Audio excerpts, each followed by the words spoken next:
Good evening, y'all. Good evening. Thank you for another opportunity to speak to you guys. It is nothing but a blessing for me. An opportunity to speak to people that are willing to listen. There's a whole lot of people in this world that aren't willing to do that, unfortunately. And it's nothing but a blessing for me. And I know Nathan definitely feels the same way. Just we always have this message on our hearts and always want to speak and want to preach, and when we don't get the opportunity to, it even makes us feel weird. And just an opportunity to let us learn and get experience and get better at this, because the reality is me and Nathan both are extremely new at this relatively. So it's nothing but a benefit to us that we always appreciate.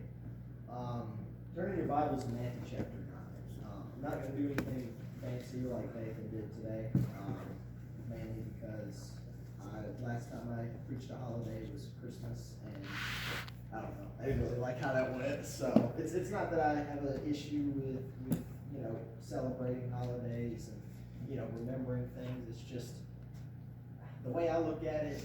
Things like the resurrection, things like the birth of Christ, things like that. It's not just something you should know on one day out of the year, right? It's something you need to know every single day. It's something that should always be on your heart, one way or another. So the idea of having one day that exclusively focuses on that, I don't know. Everyone's free to have their own opinion with this sort of thing. Me, I just like to keep going with what I'm going, like it's just any other Sunday. There'll definitely be days where I talk about those particular subjects.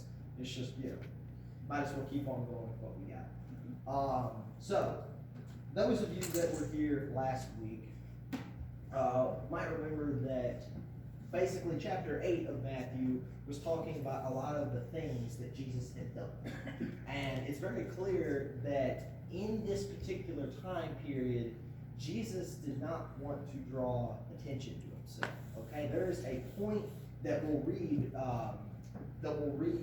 not too long.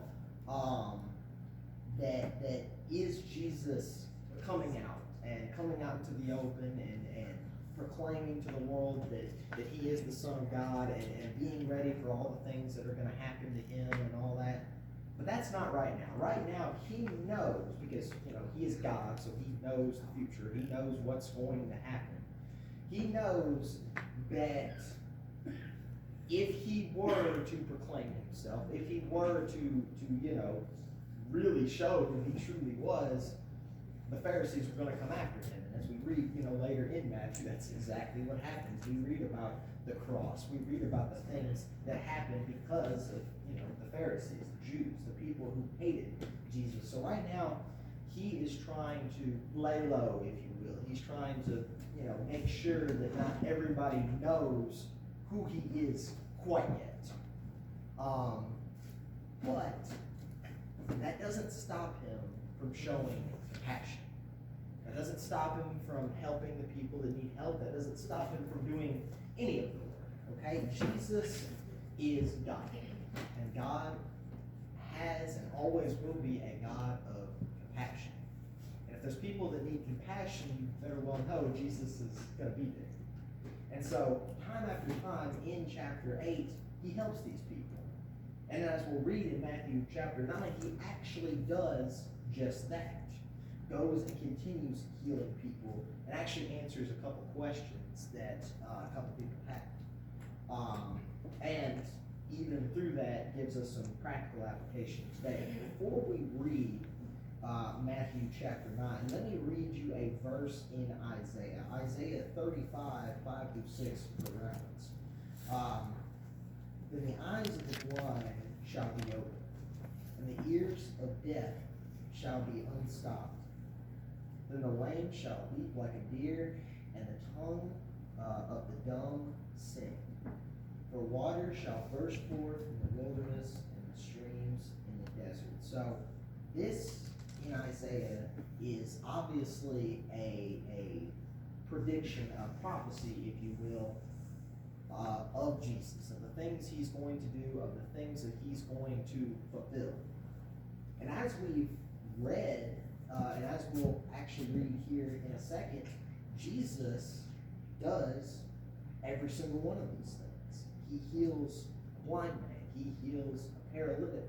He heals someone who's mute. He heals someone that can't hear. Every single one of these specific examples given here, Matthew makes a point to point that out. And one thing about Matthew is you'll learn throughout all the different Gospels, every Gospel had a purpose, okay? Mark always seemed to be one of those, there needed to be something written down, so this is what it is. Luke was always something that was more focused on the Gentiles and Jesus going to them and saving them. And John was always more about the people who were already believing and giving them the gospel and them the things that they need. But Matthew is interesting because Matthew specifically is always about fulfilling prophecy and fulfilling the things the Jews had seen coming for many, many years. So that verse I just read in Isaiah was something that no doubt the Pharisees, the Jews, all of these people who've been taught these things their entire lives, they're no doubt that they've known this kind of thing, okay? They know this verse. They know there's this Messiah coming. They know that there's this something coming that's going to save them that they need. So they know about this. So let's go ahead and start reading Matthew chapter 9, starting in verse 1. And getting into a boat, he crossed over and came to his own city, which would have been Capernaum. And behold, some people brought to him a paralytic lying on a bed. And when Jesus saw their faith, he said to the paralytic, "Take heart, my son, your sins are forgiven." And this particular account is obviously the paralytic person who can't walk, if you don't know what that is. And while Matthew doesn't go into a whole lot of detail about this, Mark and Luke go into quite a bit more detail. There was a huge crowd, and this was the particular man that had to be lowered down to where Jesus was so he could heal him. And this was a man that needed healing. But one thing Jesus sees here that I'm going to point out in every single one of these particular examples of healing, Jesus always recognizes something. Okay, Jesus knows that we need help. Jesus has compassion over people. And Jesus, with everything he has, wants to help people. But every single case of someone that has been healed, someone that has been helped, was because of faith. Because of their faith in Jesus, they were healed. And as we know, there's a whole lot of different levels of faith. There's different, strengths in people's faith. And as we'll read a little bit later, I'll explain a little bit more what I mean when I say that. But if you wanted to be healed, you needed to have faith that Jesus could do so. That seemed to be a very, very important part in his healing. You look at the Roman centurion in chapter 8, he had faith that his servant could be healed from miles away. Every single person that is healed, even the people that are cast out, had that faith that Jesus could do it. And in verse 3 it says, "And behold, some of the scribes said to themselves, 'This man is blaspheming.'" And they're not wrong, because at the end of the day, this is only something God could do. This is only something God had the power to do. But as we know, Jesus is the Son of God, so he had the authority to do these things. Verse 4, "But Jesus, knowing their thoughts, said, 'What do you think, or why do you think evil in your hearts?'" So this verse is actually pretty hilarious in that this alone, Jesus just knowing what these people were saying, that should have been enough to prove that he's the Son of God, right? If you're just thinking something and this person who you're having suspicions against suddenly knows what you're thinking without you even saying anything about it, that's already seemed to be enough to prove, right? That already seems like enough proof and example. But Jesus, time and time again, when it came to the scribes, when it came to the Pharisees, when it came to the people that doubted him, he didn't just destroy their doubt. He put all the doubt away time and time again. In verse 5 he says, "For which is easier to say, your sins are forgiven, or to say, rise and walk? But that you may know that the Son of God has authority on earth to forgive sins." And he then said to the paralytic, "Rise, pick up your bed, and go home." And he rose and went home, and the crowd saw it. They were afraid, and they glorified God, who had given such authority to men. You see, this question that Jesus presents, what's easier, to forgive someone's sins or to make a lame man walk? These are things that, at least in their day, these days, there's prosthetics and a whole lot of different surgery and things we have to make someone who can't walk anymore walk. But for the most part, even that's pretty unheard of. When someone's crippled for the rest of their life, that usually means the rest of their life. And I say that in saying that both of these things are impossible for men to accomplish. Okay? No man can make a lame man walk in that day. And especially no man can forgive sins. And that's another thing Jesus recognized too, is that this man needed help. He needed help with his physical needs, obviously. It was very, very important that this man walk again, but a much more important issue that needed dealing with, which is what Jesus deals with first before he even heals this man at all, is this problem of sin.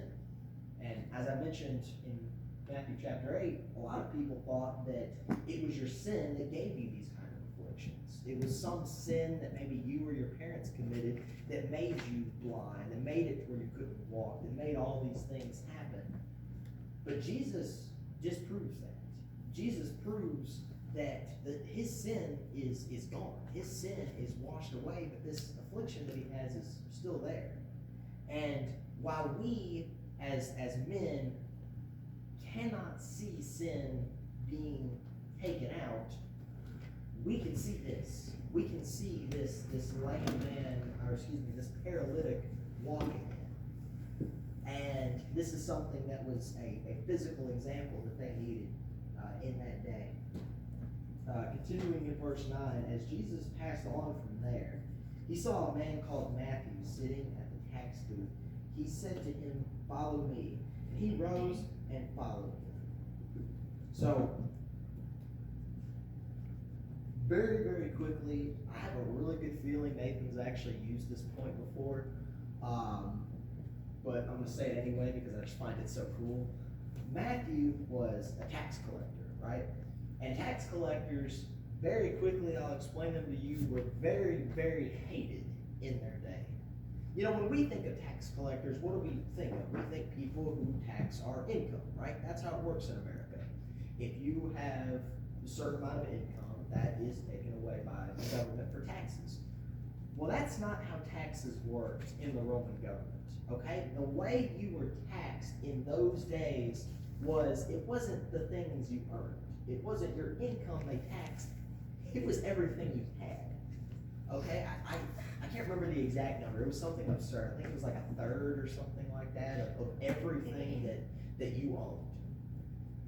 And basically the tax collectors from Rome would come around, go to each house and say, "You own this much." And this wasn't just money, okay? This was everything. It could be your clothes, it could be your house, it could be your oxen, it could be anything. And in some cases, it might have even been family members.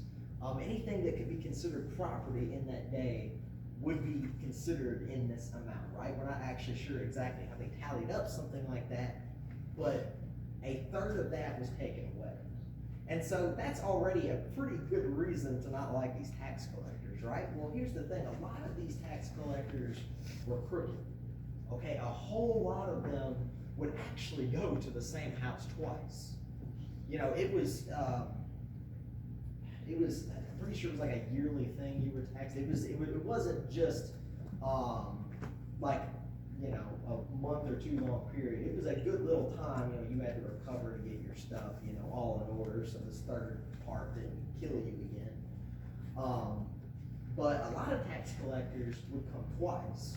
So not only have you had this third taken away, you get another third taken on top of that.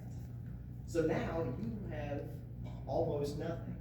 So these tax collectors were extremely hated by the Jews, and it was a very common practice for these Roman tax collectors to do this specifically to the Jews, because they weren't going to fight back. You know, all these tax collectors, all they had to do was call up a Roman centurion. If you were just this, you know, farmer or something like that, you're not going to fight those guys. So one thing that came of that, it wasn't just the tax collectors, a lot of the stuff the Romans did, they treated the Jews very, very poorly. A lot of that, a lot of what we call zealots came from that. And very simply, zealots were essentially Jewish rebels in their day. There were people that extremely hated the Roman government and even assassinated politicians, went out of their way to cause havoc throughout Rome.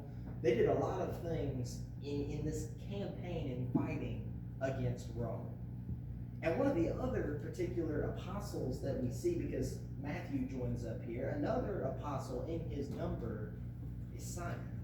And Simon, in the account, I can't exactly remember where we find it, where if this is before or after, but Simon, who is a zealot himself, also joins these apostles. Now wait a minute. That's a pretty crazy idea to think about, because given this scenario, if Jesus is not involved, if these two men, Matthew and Simon, met, they could have possibly killed each other. Okay, a zealot hated everything Roman.